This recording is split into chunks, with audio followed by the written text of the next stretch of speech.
Of the record అంతన్నారు ఇంతన్నారు ఆయన వస్తే ఆ నియోజకవర్గ వైసీపీలో ఊపొస్తుందనుకున్నారు. 6 కృష్ణులు మారారు. 7వ కృష్ణుడైన క్యాడర్ను సెట్ చేస్తారని భావించారు.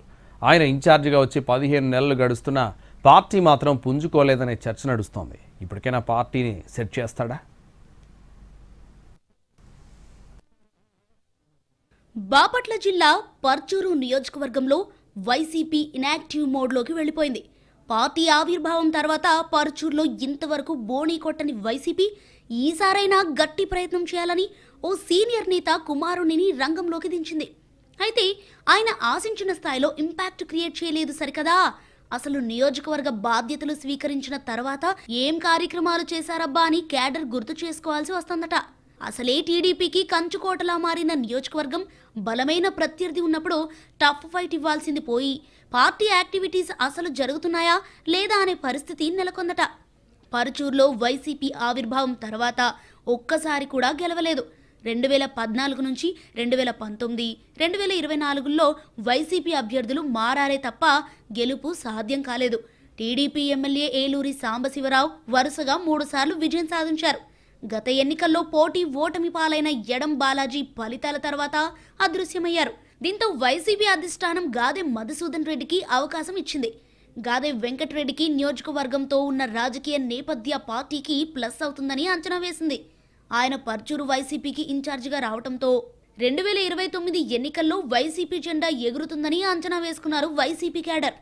పర్చూరు నియోజకవర్గ ఇన్ఛార్జిగా గాదె మధుసూదన్ రెడ్డి బాధ్యతలు తీసుకున్న నాటి నుంచి క్యాడర్ ఊహించని స్థాయిలో యాక్టివ్గా లేరన్నది టాక్.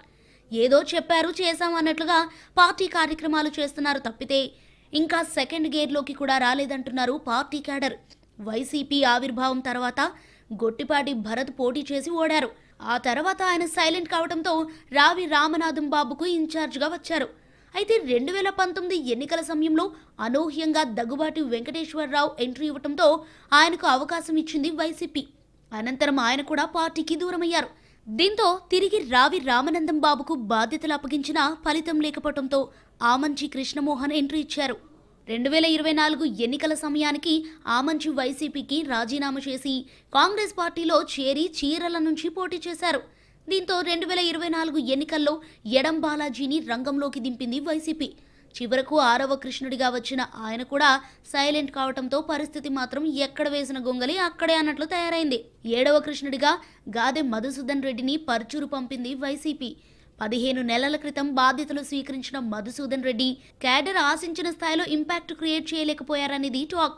మధుసూదన్ రెడ్డి కేవలం పార్టీ మండల స్థాయి సమావేశాల్లో పాల్గొనటం, అప్పుడెప్పుడో పొగాకు రైతుల సమస్యల పరిష్కారం కోసం ఓ ధర్నాలో పాల్గొనటం మినహా పెద్దగా గ్రామ స్థాయిలో పార్టీ కార్యక్రమాలను స్పీడప్ చేయటం లేదన్నది ఆయన మీద ఉన్న కంప్లైంట్స్. అయితే మధుసూదన్ రెడ్డి సన్నిహితులు మాత్రం దానికి కూడా కొన్ని కారణాలు ఉన్నాయని చెప్పుకొస్తున్నారు. 6 ఇన్ఛార్జీలు మారటంతో పార్టీలో కొంత అనైక్యత ఏర్పడిందని, అంతర్గతంగా దాన్ని సెట్ చేసుకుంటూ వస్తున్నారు తప్ప సైలెంట్గా ఏమీ లేరని చెప్పుకుంటున్నారట. బలమైన ప్రత్యర్థి ఉన్నప్పుడు ఆట గట్టిగా ఆడాలే తప్ప ఏదో ఆడుతున్నామన్నట్లుగా ఉంటే క్యాడర్ అంతకన్నా నిస్తేజంలో పడిపోతోందని హెచ్చరిస్తున్నారట. త్వరలో పర్చూరు నియోజకవర్గ క్యాడర్తో కూడా అధినేత జగన్ సమావేశం ఉండవచ్చని అంటున్నారట. పార్టీని రీబూట్ చేయడానికి వైసీపీ అధిష్టానం ఏ ట్రీట్మెంట్ చేయబోతోందనేది చూడాలి.